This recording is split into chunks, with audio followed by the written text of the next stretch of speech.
l'entreprise est soupçonnée d'avoir donné de l'argent à Daesh pour continuer à faire fonctionner une de ses usines.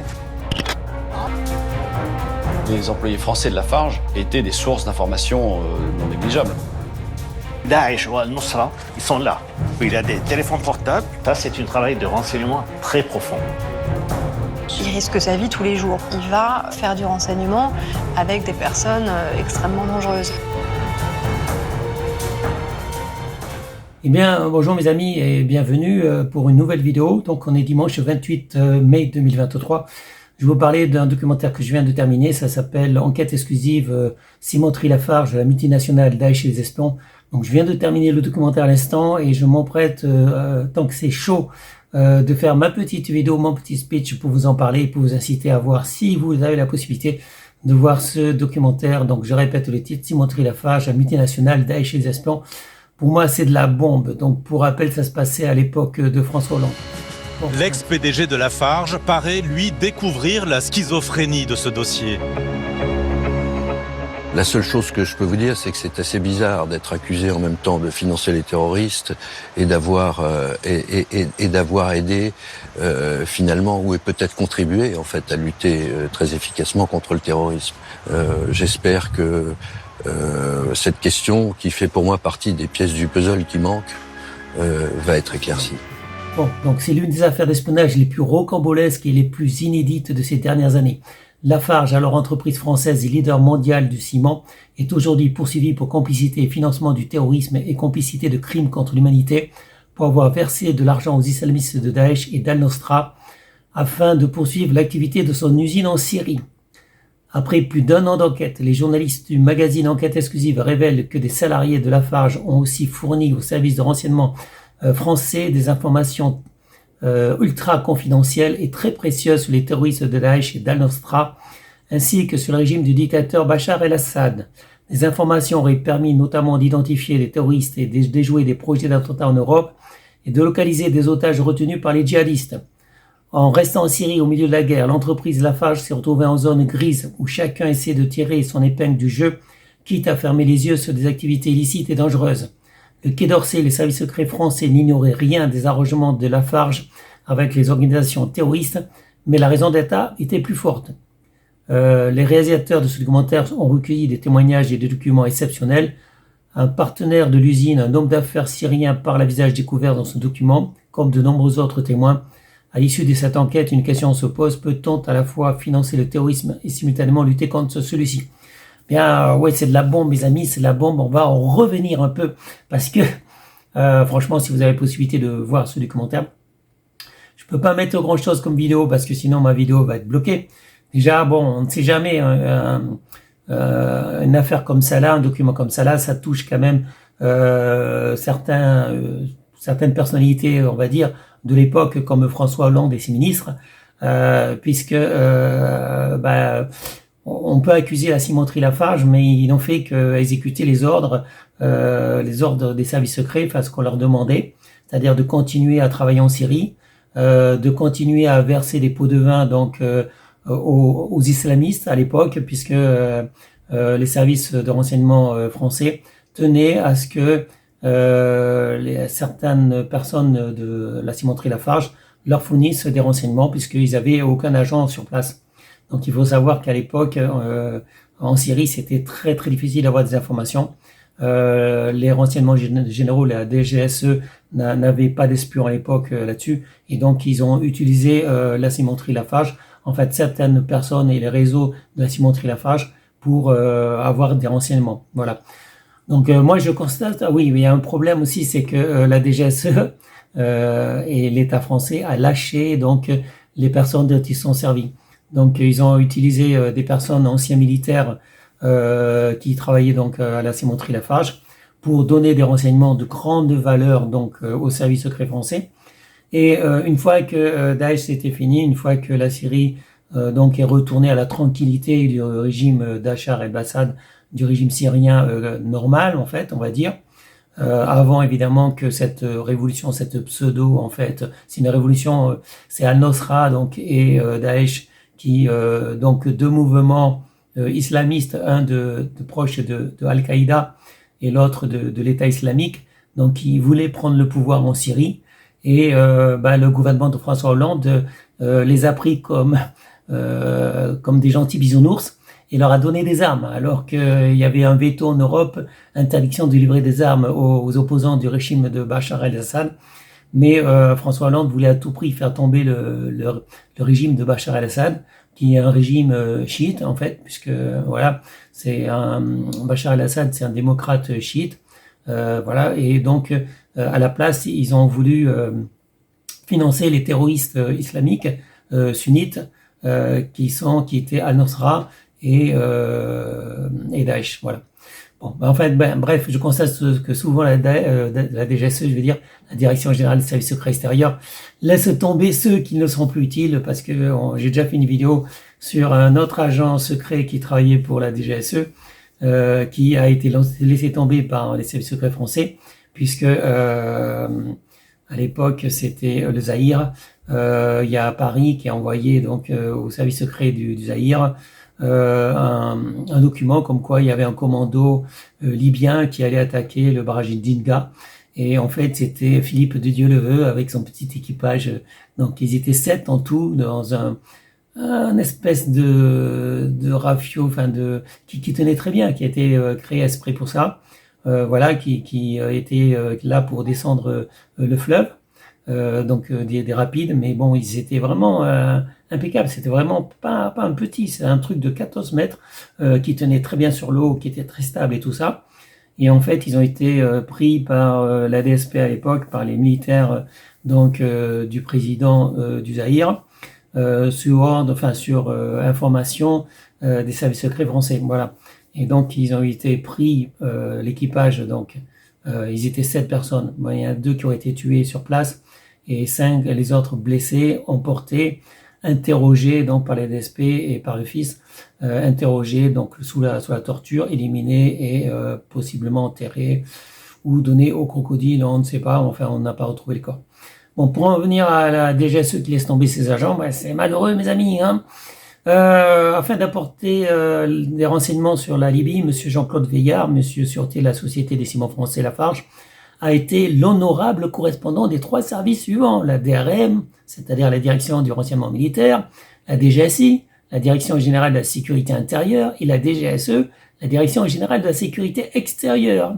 Et aujourd'hui, monsieur Jean-Claude Veillard est poursuivi pour financement d'entreprises terroristes. Bon, il y a un problème, mes amis. On demande à cet ancien militaire, un fidèle qui était engagé dans l'armée à l'âge de 16 ans, c'est pas rien. Donc Jean-Claude Veillard a fait une carrière dans les commandos marines. C'est c'est un ancien militaire très très droit, mes amis, fidèle à la France et tout. Et maintenant, on l'accuse de financement d'entreprises terroristes. Lui qui a risqué sa vie, lui et ses hommes, ils ont risqué sa vie pour fournir des renseignements sur l'État à l'époque de la Syrie, avec tous ces mouvements islamistes un peu partout, à droite à gauche.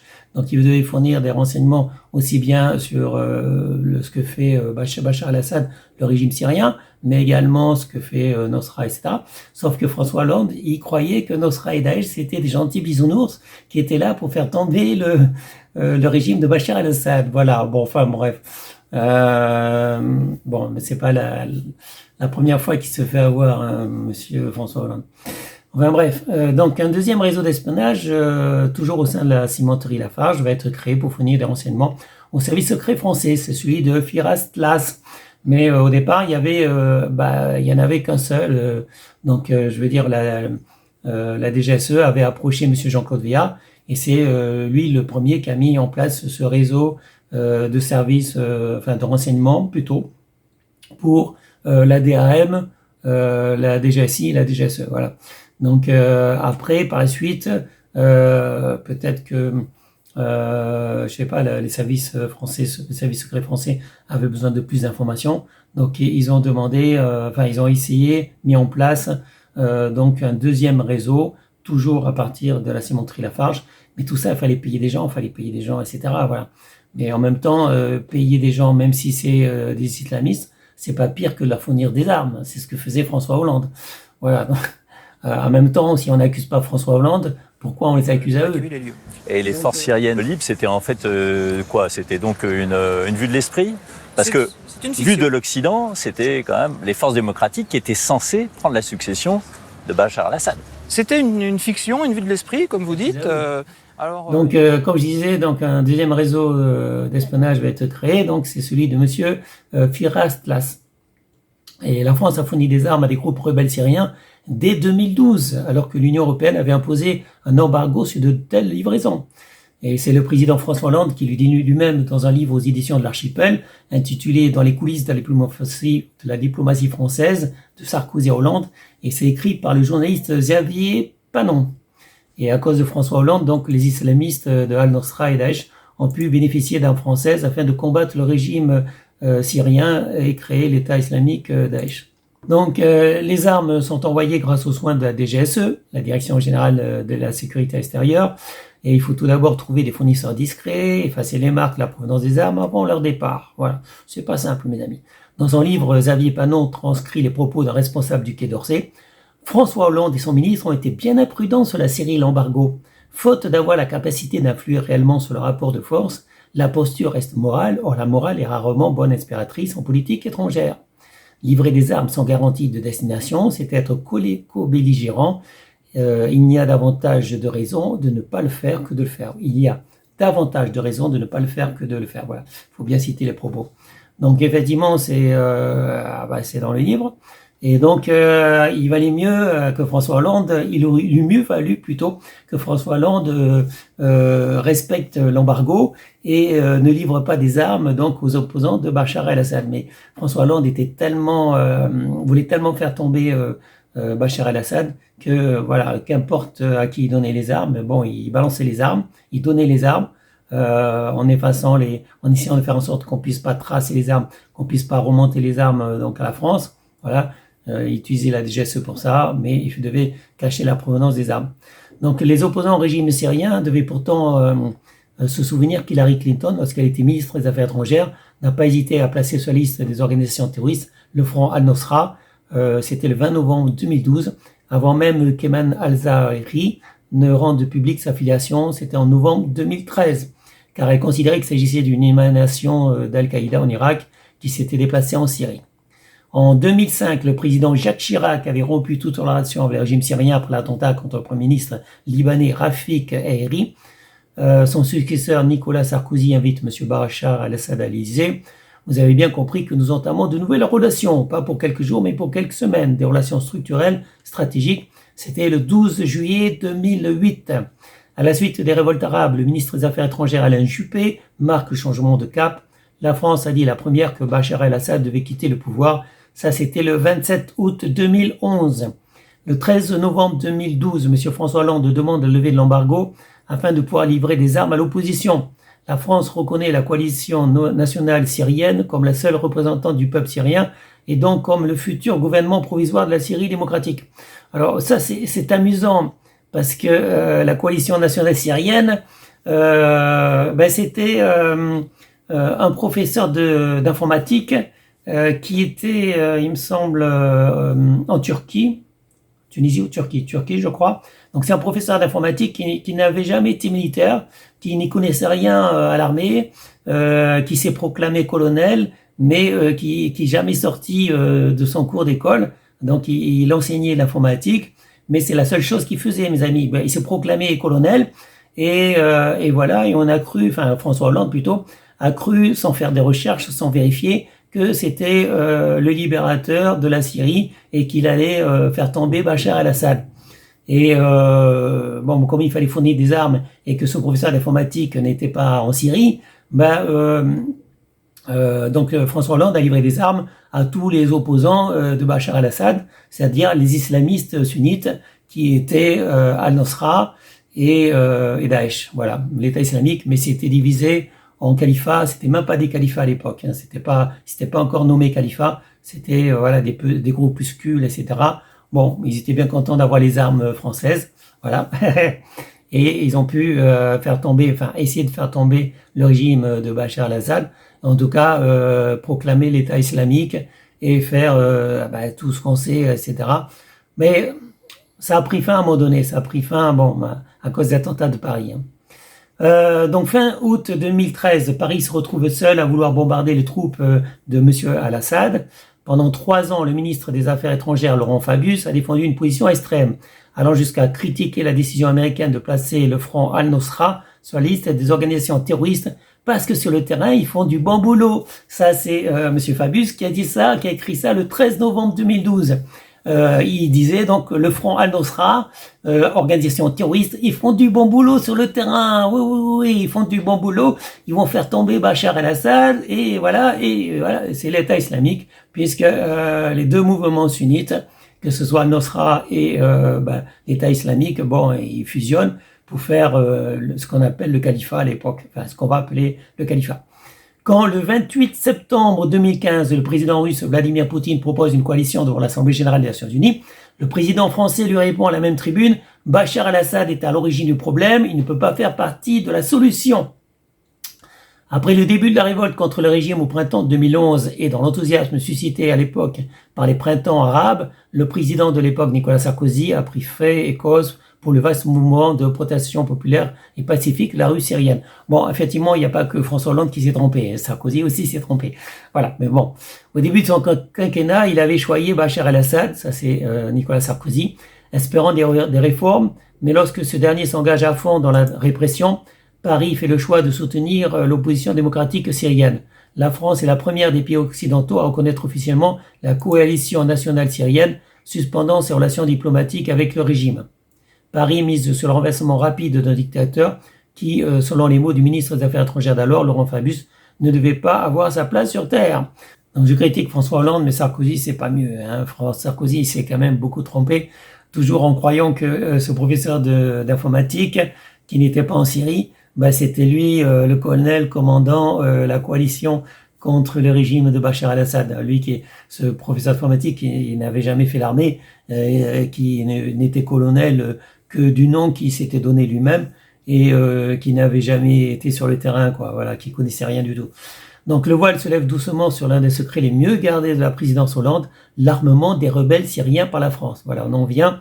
Après que le président de la République a reconnu mardi 19 août pour la première fois dans une interview au Monde l'existence de ces livraisons de hauts responsables français, ont confié au Monde quelques détails supplémentaires. Selon une source officielle, plusieurs livraisons étaient effectuées par des voies clandestines. Le matériel comprenait notamment des mitrailleuses de calibre 12,7 mm, des lance-roquettes, des gilets pare-balles, des jumelles de visée nocturne et des moyens de communication, mais aucun équipement qui aurait pu se retourner contre nous, tels que des explosifs. Donc, d'après cette personne qui souhaite conserver l'anonymat, ces livraisons sont assez identiques à celles qui sont faites actuellement aux combattants kurdes des Peshmerga. Il s'agit d'armements immédiatement utilisables qui ne nécessitent ni formation ni maintenance, se dit-il. Les livraisons s'accélèrent dans le courant de l'été 2013 après que l'Union européenne, le 29 mai, sous la pression de Paris et de Londres, eut décidé de lever son embargo sur les armes à destination de la Syrie. 2 mois plus tôt, François Hollande a laissé entendre que la France est de toute façon prête à armer les opposants au régime d'Assad, même en l'absence de consensus européen. Si d'aventure il devait y avoir un blocage d'un ou deux pays, alors la France prendrait ses responsabilités, déclare-t-il le 14 mars à l'issue d'un sommet à Bruxelles.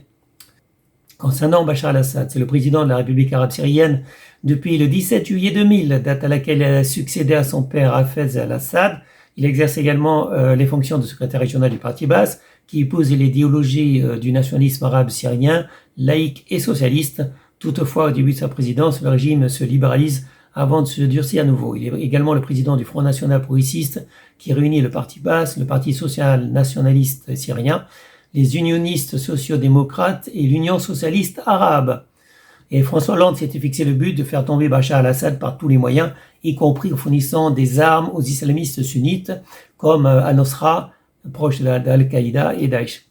Mais après les attentats de Paris du 13 novembre 2015, François Hollande a décidé de combattre Daesh et Al-Nosra tout en continuant de combattre le régime syrien. Le problème de François Hollande, c'est que c'était un grand naïf. Il s'est fait avoir par plein de gens, dont d'ailleurs Emmanuel Macron. Aujourd'hui, c'est Emmanuel Macron qui livre des armes à l'Ukraine, alors que celle-ci pourrait se retourner contre la France ou contre les intérêts français.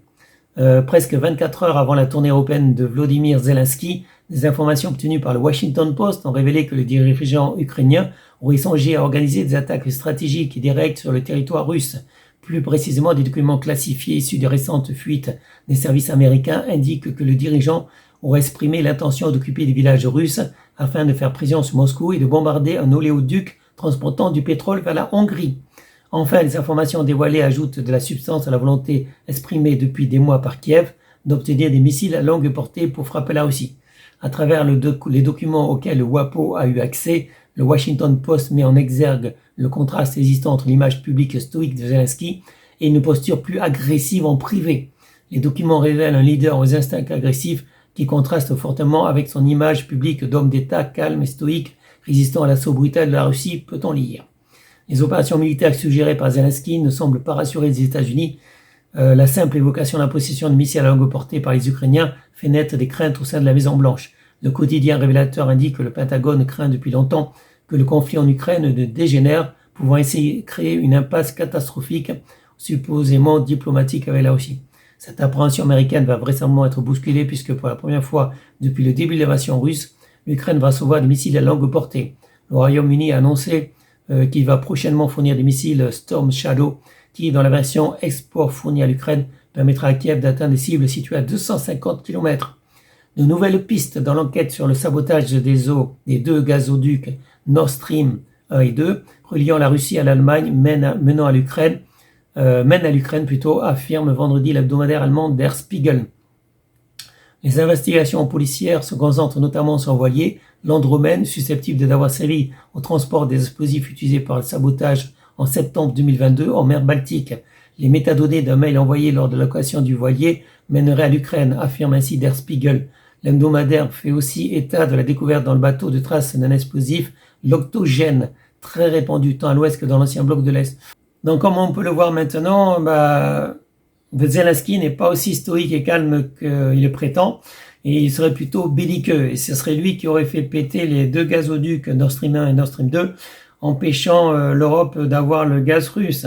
Et maintenant, il s'apprêterait plutôt à faire sauter un autre gazoduc, celui qui dessert la Pologne. Donc effectivement, Monsieur Zelensky, il aime bien faire péter. Il n'a pas que la Russie en ligne de mire, puisqu'il nous vise aussi avec nos propres armes. C'est-à-dire que lui, quand je dis nous, les dirigeants français, anglais, allemands, américains livrent des armes à Zelensky, et ces armes, elles se retournent contre nous. Donc voilà, il a fait péter apparemment Nord Stream 1 et Nord Stream 2. Il s'apprête à faire péter un gazoduc qui relie la Pologne. Ça va être quoi les prochaines cibles? Donc voilà, donc c'est on a déjà, la France, pas nous, pas moi, pas vous non plus, mais François Hollande, il a déjà commis pas mal d'erreurs, et Macron aussi évidemment, et on va dire que Sarkozy aussi. Donc je veux dire que la plupart des présidents français ont commis beaucoup d'erreurs. Il faudrait pas que ces erreurs effectivement nous coûtent très cher. Enfin, elles nous ont déjà coûté très cher. Et voilà. Et après, on veut nous faire tomber des têtes. On veut accuser des gens de la cimenterie Lafarge. En fait, ces gens-là, ça serait plutôt des héros parce qu'ils ont risqué leur vie. Alors que les services secrets français n'avaient pas d'espions sur place en Syrie, eh bien, ils ont fait appel à qui? Ils ont fait appel du personnel de la cimenterie Lafarge. Ces gens-là, ils ont risqué leur vie. Ils ont risqué leur vie pour fournir des renseignements de haute valeur. Après, on remplaçait dans les documents, on mettait le cachet de la DGSE ou de la DGSI, et voilà, toute la gloire revenait au service secret français. Mais au départ, c'était quand même des employés de la cimenterie Lafarge qui fournissaient ces renseignements de haute valeur. Voilà, donc maintenant on les accuse de je sais pas quoi, d'avoir aidé les terroristes, voilà, mais c'est qui a aidé les terroristes? Ça serait pas plutôt François Hollande et son gouvernement? Bon, voilà, moi je vous pose la question. Bon, et ça sera tout pour cette vidéo. Je vous souhaite à tous une bonne journée, restez en sécurité, portez-vous bien, et je vous dis à bientôt pour une prochaine vidéo. Salut mes amis, ciao ciao, bye bye. Au moment des faits, Patrick Calvar était directeur de la DGSI, Bernard Bajolet directeur de la DGSE, et Anne-Claire Legendre, responsable du Moyen-Orient au Quai d'Orsay. Ils ont refusé de nous répondre. Plus surprenant, la justice ne souhaite pas les entendre.